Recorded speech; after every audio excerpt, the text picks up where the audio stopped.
Have you ever stopped to think about why every Sunday night you feel that tightness in your chest when you remember that Monday is coming? Why even when you have a job you actually like, there's still this deep resistance to the beginning of the week? Carl Jung discovered something about the human mind that explains exactly why you hate Mondays, and if he were here today, he would be shocked to see how modern work has intensified exactly the psychological pattern he identified in his patients. And here's the revelation that will change your perspective forever. It's not laziness, it's not lack of motivation, and it's definitely not a personal failure. It's something much deeper happening in your collective unconscious. Before we continue, tell me in the comments, do you also feel this laziness or resistance on Mondays? I want to know if this is really universal as Jung claimed. In this video, I'm going to show you how Jung's teachings can not only explain this phenomenon, but also completely transform your relationship with work and with Mondays.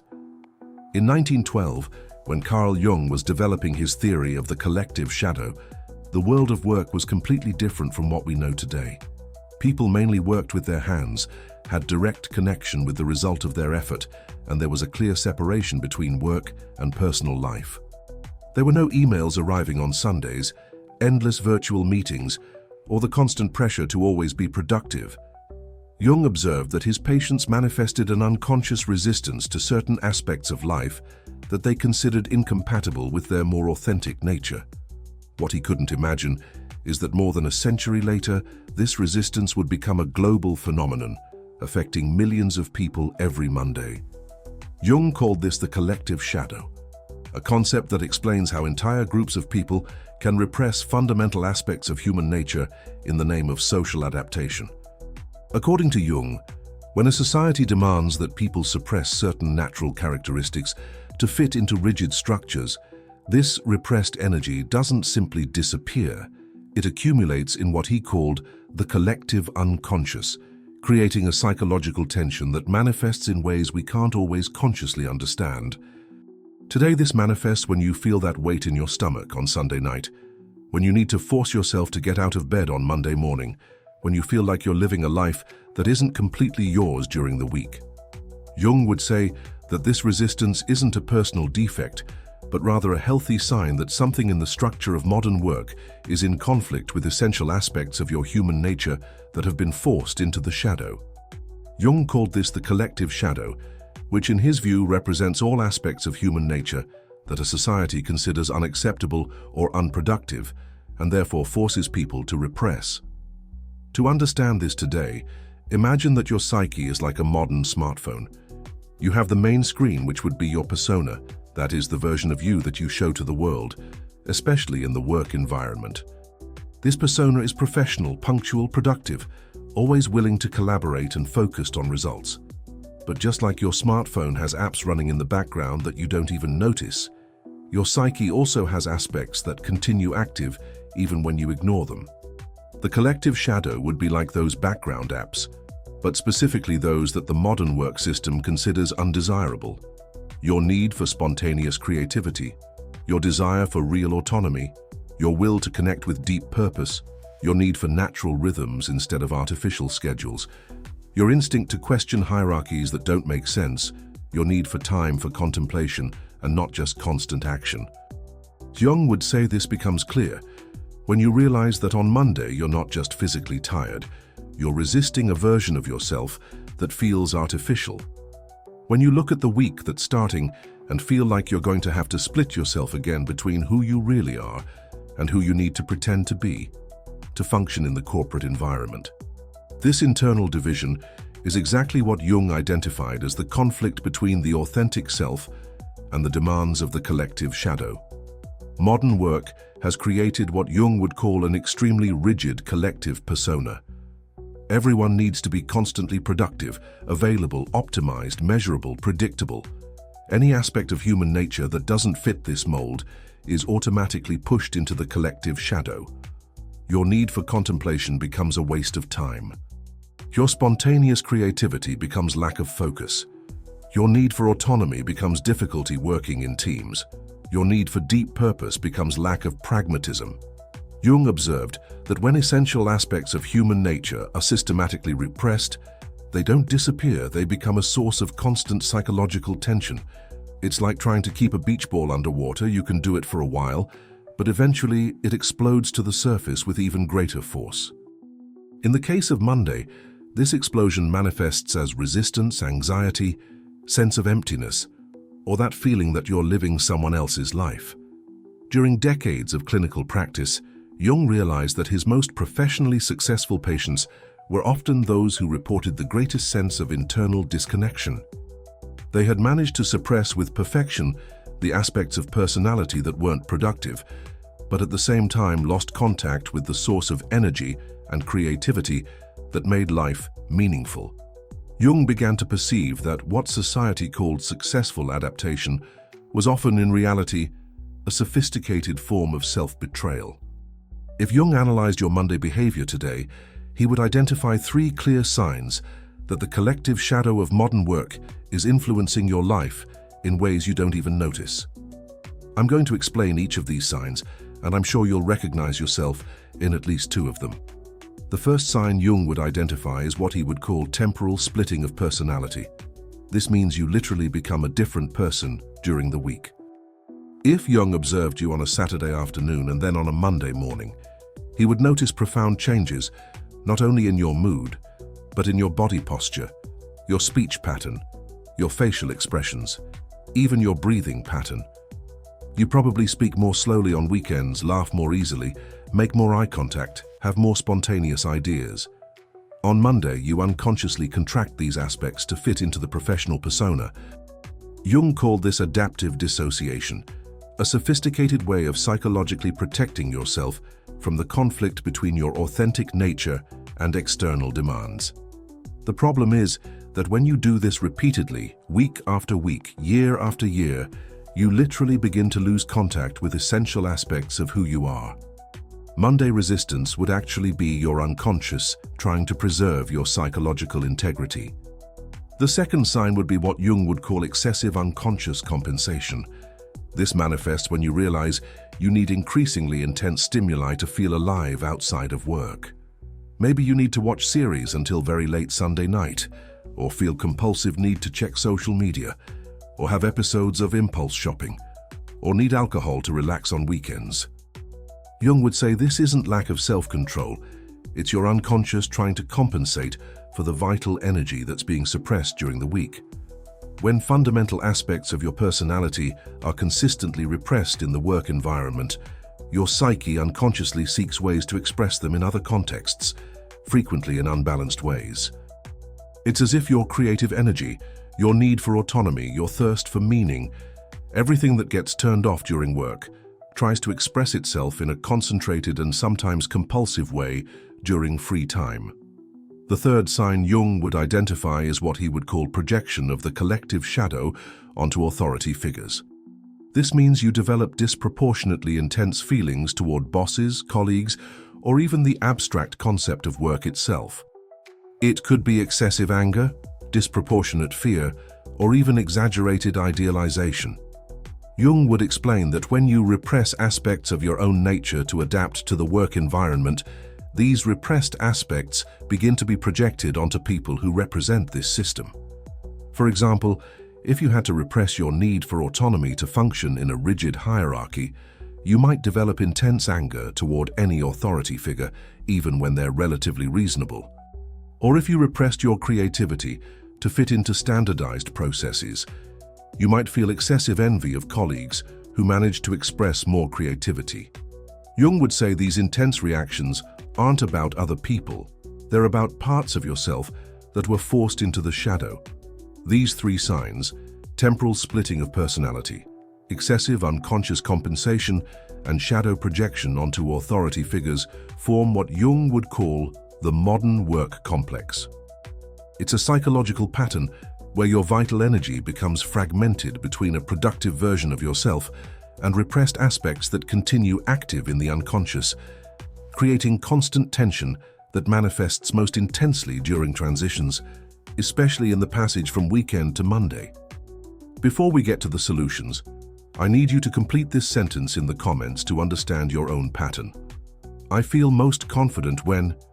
Be brutally honest about whether your answer relates to external validation or internal connection. Jung said, "Awareness is always the first step to any real transformation." Jung developed several techniques to work with the collective shadow and reintegrate repressed aspects of personality. I've adapted his main method to work specifically with resistance to modern work, using tools we have today, and that Jung would certainly use if he were alive. The first step of Jung's method is what I call mapping the professional persona. Jung believed that you can't integrate what you don't consciously recognize. For 1 week, you're going to observe and note specifically how you modify yourself to adapt to the work environment. It's not to judge or change yet, just to become aware. Observe how your voice changes when you answer the work phone versus when you answer a personal call. Notice how your body posture alters when you enter the office or open the laptop to work. Observe which ideas you have but don't express, which impulses you feel but repress, which aspects of your personality you automatically turn off when you're in professional mode. Jung discovered that most people are shocked when they realize how much of themselves is being automatically suppressed. You might discover that you repress your spontaneity, your tendency to question, your need for time to process information, your creativity, your intuition, or even your natural way of communicating. This mapping isn't to criticize yourself. It's to understand how much energy you spend keeping aspects of yourself in the shadow. The second step is Jung's micro-individuation technique for work authenticity. Instead of trying to drastically change your way of working, which would probably create external conflicts, you're going to find small ways to express authentic aspects of your personality within the existing professional context. If you discovered that you repress your creativity, you can start suggesting one creative idea per week in meetings. If you repress your need for autonomy, you can start making small but conscious decisions about how to organize your own work. If you repress your tendency to question, you can start asking one genuine question per day. Jung believed that shadow integration should be gradual to be sustainable. Changes that are too abrupt create resistance both internally and externally. But micro-expressions of authenticity begin to reduce psychological fragmentation without creating unnecessary conflicts. Over time, you discover that you can be more genuine at work than you imagined, and this naturally reduces Monday resistance because you no longer need to become another person to work. The third step is creating conscious transition rituals. Jung observed that rituals help the psyche process state changes. Instead of going from bed directly to work mode on Monday, create a 10-minute ritual that honors both your authentic nature and your need to function professionally. It could be meditating while remembering aspects of yourself that you value. It could be listening to music that connects you with your essence before opening the laptop. It could be writing 3 things you want to keep true about yourself during the day. The goal isn't to eliminate the professional persona, which Jung considered necessary to function socially, but rather to make it more permeable and less rigid. When you can bring more of your authenticity to work, and when you consciously honor the aspects you need to temporarily adapt, the transition to Monday becomes less psychologically traumatic because you're no longer abandoning essential parts of yourself, just temporarily adjusting the way you express them. Jung also observed that transition moments reveal aspects of the psyche that normally stay hidden during periods of stability. The transition from Sunday to Monday is particularly revealing because it represents a micro version of larger transitions we all face. The passage from childhood to adult life, from freedom to responsibility, from authenticity to social adaptation. If Jung were alive today, he would probably say that the emotional intensity many people feel in the transition to Monday isn't proportional only to the prospect of the work week, but reactivates unconscious memories of all the times they had to abandon authentic aspects of themselves to meet external expectations. The child who had to stop playing to go to school, the adolescent who had to repress their individuality to fit in socially, the young adult who had to choose financial security instead of following their passions. Jung developed the concept of autonomous complexes to explain how emotionally intense experiences create reaction patterns that are then automatically activated by similar situations. In the Monday context, many people develop what Jung would call a forced adaptation complex, where any situation that requires repressing authentic aspects of personality automatically triggers anxiety, resistance, or disproportionate depression to the specific context. This explains why some people feel intense anxiety about Monday, even when they like their work, or why resistance can be greater in some periods of life than others, apparently without external reason. The complex isn't reacting only to the present situation, but to the entire history of situations where the person had to fragment their identity to function socially. One of the most powerful techniques Jung developed to work with difficult transitions was what he called holding the tension, which means learning to tolerate contradictory psychological states without trying to resolve them prematurely. In the context of Monday transition, this would mean learning to honor both your need for authenticity and your need to function professionally, without denying either. Instead of trying to convince yourself that you should be excited about Monday when you're not, or trying to force yourself not to care about work when you do, Jung would suggest consciously recognizing, a part of me values the aspects of my work that make sense, and another part of me resists the aspects that feel artificial. Both parts have important information.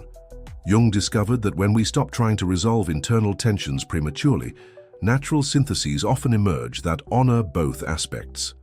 In the case of Monday, it might be developing personal rituals that honor the transition.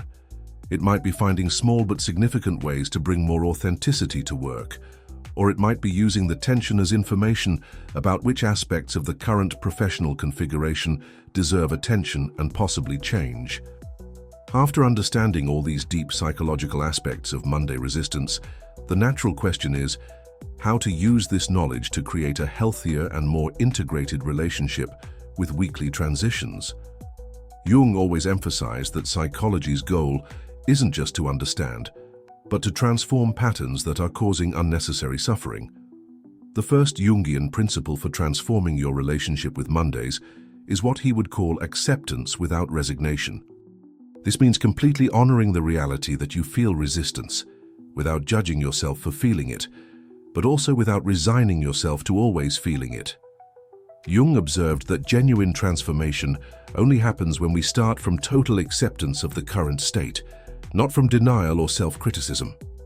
In practical terms, this means replacing narratives like, "I shouldn't hate Monday or everyone works," "I need to stop complaining," with narratives like, "My Monday resistance contains important information about aspects of my nature that need attention."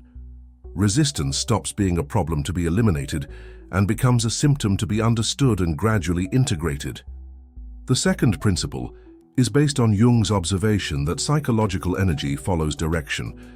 When you stop spending energy resisting what you can't change immediately, this energy becomes available to create changes that are possible. Instead of using your emotional energy to fight against the fact that Monday exists and that you need to work, you redirect this energy to make your work experience progressively more aligned with who you are. Jung observed that people who manage to make this transition from resistance to creative action often discover they have much more power to influence their circumstances than they imagined. Not necessarily power to change everything immediately, but power to make gradual adjustments that accumulate in significant transformations over time. The third principle is based on Jung's concept of constructive internal dialogue. Instead of allowing your mind to operate with automatic patterns of resistance or self-criticism, you consciously develop a more compassionate and realistic way of processing the challenges of weekly transition. This can include explicitly recognizing both the aspects of work that make sense to you and the aspects that are genuinely difficult, without minimizing either. It can include reminding yourself of gradual changes you're making to make your professional life more aligned. It can include connecting your current work with larger goals that are important to you, even if the work itself isn't your final purpose. Jung observed that the quality of internal dialogue a person maintains with themselves during moments of transition and stress often determines whether these experiences become sources of growth or sources of fragmentation. People who can maintain self-compassion and realistic perspective during difficulties tend to emerge stronger and more integrated. Jung said that the shadow manifests differently in each person, and our relationship with work and Monday is also unique to our individual psychological configuration. How does this appear in your life? How do you feel this tension between authenticity and social adaptation? What aspects of your nature do you notice need to stay stored during the work week? And since we're talking about how Jung would explain modern problems, subscribe to the channel because every week I bring new videos applying Jung's wisdom to the challenges you face today. If Jung's teachings made sense to you, leave your like for the algorithm to understand that this content is valuable. Share with someone who needs to know Jung's wisdom about work and authenticity, especially if you know someone who also hates Mondays. Jung taught us that genuine transformation is a gradual process of integration, not a sudden change.